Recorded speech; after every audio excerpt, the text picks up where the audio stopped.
So Gospel Patrons began as an unexpected adventure.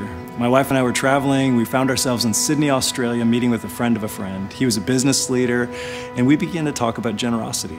And as we talked about generosity, we began to see that generous business people have fueled the spread of the gospel all throughout history. And we were so stirred by this because as we looked in history, we saw that 500 years ago there was a wealthy and successful businessman who fueled the translation of the English Bible through his generosity. As we looked into Scripture, we saw that 3 women generously supported Jesus' ministry, but they had a huge part to play in fueling his ministry. Their names are Mary, Joanna, and Susanna, and they gave generously to support him. So we said, man, maybe this is how God works, that when he raises up someone to proclaim the gospel, he raises up someone to be the patron of the gospel. That someone's gonna speak and someone's gonna send, someone's gonna go and another person's gonna give, but they're partners.